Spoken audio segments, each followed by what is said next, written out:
नमस्कार दोस्तों, Indian money के यूट्यूब चैनल में एक बार फिर से आपका स्वागत है। मेरा नाम है सीए सिद्धार्थ मेहरा। हैदराबाद की रहने वाली स्मिता ने मुझे पूछा कि हम अपनी सैलरी को और कितना ज़्यादा टैक्स एफिशिएंट बना सकते हैं। देखिए कैसा होता है, कुछ सेक्शंस ऐसे हैं जो हमें बखूबी पता है। सेक्शन 80C 80D जिसके तहत आप कुछ इन्वेस्टमेंट्स कर लेंगे, पीएफ पीपीएफ एलआईसी की पॉलिसी ले लेंगे, हेल्थ इंश्योरेंस पॉलिसी ले लेंगे, उसमें आपको बेनिफिट तो मिलते ही मिलते हैं। बट उसके अलावा और भी कुछ ऐसे एग्जेम्पशंस हैं या डिडक्शंस हैं जिसका बहुत लाभ हो सकता है आपको। अमाउंट कोई बहुत ज़्यादा बड़ा नहीं होगा, बट जिसकी सैलरी मीडियम रेंज में आती है उसके लिए फिर भी ये लाभदायक होता है। सो हम उस बारे में आज चर्चा करेंगे। कुछ 7 ऐसे इस टाइप के बेनिफिट्स हैं या डिडक्शंस हैं जिसका अगर हम ख्याल रखें तो जो सैलरीड क्लास है, पर्टिकुलरली जिसकी सैलरी लो से लेके मीडियम लेवल तक जाती है, उसको थोड़ा बेनिफिट हो सकता है। तो सबसे पहला पॉइंट आता है HRA, housing rent allowance. Housing rent allowance usually सारी कंपनीज बेसिक सैलरी का एक 50% पार्ट HRA के नाम पे दे देते हैं। बट इसमें रूल्स होते हैं, 3 रूल्स हैं उसमें, जहाँ पे इनकम टैक्स एक्ट के हिसाब से जहाँ पे फिट बैठेगा उतना ही डिडक्शन आपको अलाउ होगा। तो सबसे पहला पॉइंट होता है उसमें 50% ऑफ योर बेसिक सैलरी। दूसरा होता है आपने एक्चुअली कितना HRA पे किया हुआ है, HR मतलब हाउसिंग रेंट आपने भरा हुआ है। और तीसरा होता है आपने जितना भी भरा है हाउसिंग रेंट एक साल में, वो पोर्शन जो आपकी सैलरी से या बेसिक सैलरी से 10% ज़्यादा है, उतने पोर्शन पे आपको डिडक्शन मिल जाएगा। सो HRA तो आपको मिलता होगा, लेकिन वो उसका जो डिडक्शन है वो कितना तक मिलेगा वो इस फॉर्मूला पे डिपेंड करता है। दूसरा आता है ऑप्शन नेशनल पेंशन स्कीम का। हम में से बहुत लोग इस चीज़ को इग्नोर कर देते हैं, क्या करेंगे पेंशन का, PF तो है, PPF तो है, 5 साल वाली FD भी है वगैरह वगैरह। लेकिन अगर आप सही तरीके से प्लान करेंगे और हर महीने में थोड़ा थोड़ा अमाउंट आप अगर इन्वेस्ट करते रहेंगे, सो ना सिर्फ आपको टैक्स बेनिफिट मिलेगा, बट जब ये मैच्योरिटी पे आएगा आपको एक अच्छी रकम मिलेगी। आपकी जो फ्यूचर है, जो आपकी ओल्ड एज है, उसमें आपको काफ़ी सपोर्ट मिलेगा अपने खर्चे को चलाने में।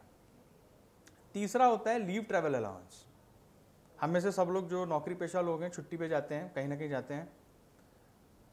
इनकम टैक्स में ये ऐसा प्रोविज़न है कि आप जो ट्रैवल कर रहे हो साल में एक बार, उसमें भी एक ब्लॉक होता है, उसके रूल्स थोड़े से अलग टाइप के हैं, वो हम लोग बाद में कभी चर्चा कर सकते हैं। बट एज अ ले मैन साधारण तौर पे ये होता है कि आपने एक जो साल में जो छुट्टी ली है उसका खर्चा अगेन उस रूल्स के हिसाब से आप उसको क्लेम कर सकते हैं। अब वो एक रूल है, वो ब्लॉक ऑफ 4 ईयर्स में आप 2 बार कर सकते हैं। इस बारे में हम फिर कभी चर्चा करेंगे। तीसरा ऑप्शन होता है मील वाउचर्स का। इनकम टैक्स एक्ट में ये प्रोविज़न है, ये प्रावधान है कि वो एम्प्लॉय जो कंपनी में काम करता है ड्यूरिंग ऑफिस आवर्स, उसको कंपनी प्रोवाइडेड खाना पीना मिल सकता है, उसको अपनी जेब से खर्चा करने की ज़रूरत नहीं है। अब इसका एक प्रैक्टिकल व्यू लेते हुए कंपनीज क्या करती हैं, पर डे के हिसाब से एक अलाउंस दे देती हैं। बेसिकली जितने नंबर ऑफ वर्किंग डेज होते हैं एक महीने में, उसके हिसाब से केवल फूड आइटम्स में एम्प्लॉई जो है वो अपना खर्चा निकाल सकता है।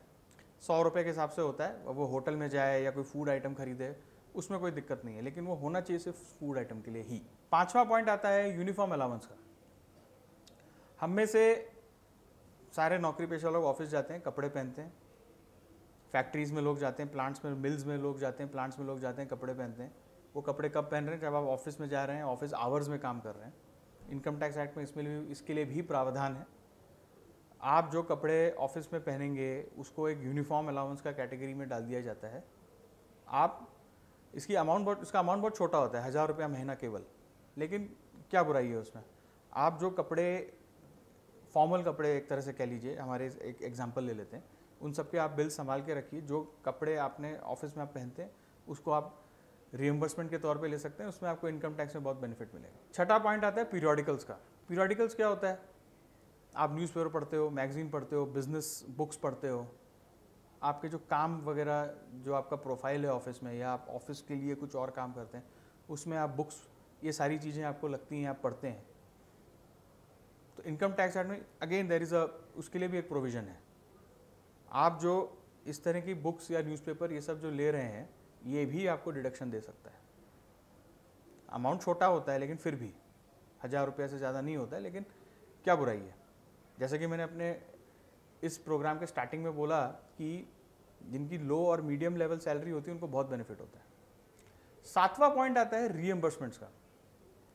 अब ये कोई डिडक्शन या कोई इनकम टैक्स प्रोविजन नहीं है इसमें, बट अक्सर क्या होता है कि हम लोग कुछ खर्चा ऐसा कर देते हैं ऑफिस के लिए ऑन बिहाफ ऑफ ऑफिस, और बाद में उसी खर्चे का जब रीएम्बर्समेंट आता है वो अपने सैलरी अकाउंट में ले लेते हैं, या फिर हम उसको ठीक से नोट नहीं करते हैं कि खर्चा किसके लिए हुआ था।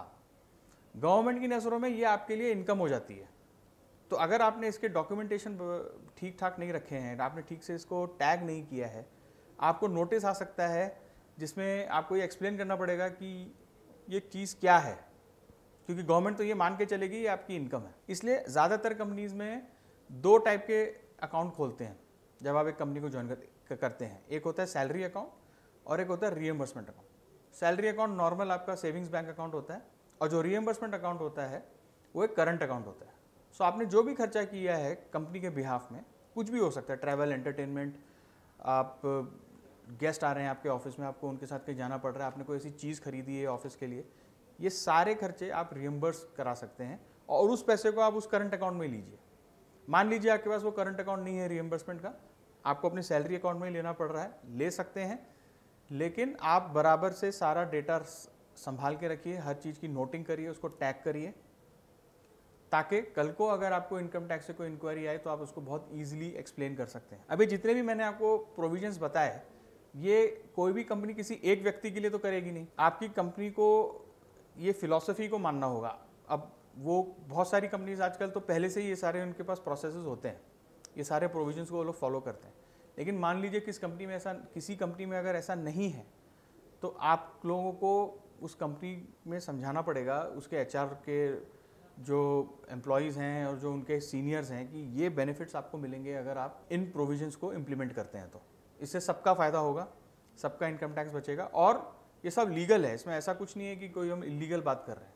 खाली ये है कि आप जिस चीज़ के लिए यूज़ कर रहे हैं वो लीगल होना चाहिए। ये नहीं कि फेक बिल्स लगा लिए, फेक इन्वॉइसेस लगा लिए और सारी चीज़ें आप क्लेम कर रहे हैं, ये ठीक नहीं माना जाता है। हमारे फाइनेंशियल फ्रीडम ऐप में टैक्स प्लानिंग के ऊपर पूरा एक कोर्स है, आप की सारी क्वेरीज, बहुत ज़्यादातर क्वेरीज पर्सनल इनकम टैक्स में सब सॉल्व की जा सकती हैं। मैं चाहूँगा कि, या मैं आपसे गुजारिश करूँगा कि आप इस ऐप को डाउनलोड करिए, इसको सब्सक्राइब करिए। अगर सब्सक्राइब नहीं कर सकते तो पहले उसके वीडियोस देख लीजिए, फिर अगर आपको अच्छा लगेगा तो आप ज़रूर सब्सक्राइब करेंगे। स्क्रीन पे लिखे मेरे कोड को अगर आप यूज़ करेंगे एस मेहरा, तो आपको इसमें स्कॉलरशिप भी मिल सकती है, 2000 रुपये तक की छूट मिलेगी आपके सब्सक्रिप्शन में। फिर भी अगर आपको लगता है कि बहुत महंगा पड़ रहा है तो हमने नए पैकेजेस लॉन्च किए हैं, 2 दिन के पैकेज केवल 99 रुपये में। 99 में आप सारे वीडियोस देख सकते हैं, सारे कोर्सेज देख सकते हैं। आपको अगर ठीक लगेगा तो आप लंबे अवधि के लिए भी सब्सक्रिप्शन ले सकते हैं। आपको और भी कुछ मीडियम पैकेज चाहिए तो हमारे पास और एक पैकेज है 15 दिन का, 499 रुपीज़ का, आप उसको भी डाउनलोड करके उसका आनंद ले सकते हैं। आशा करता हूँ आपको मेरा वीडियो पसंद आया होगा, उसको प्लीज़ लाइक करिए, शेयर करिए। बहुत जल्द आपसे दोबारा मिलूंगा। बहुत बहुत धन्यवाद।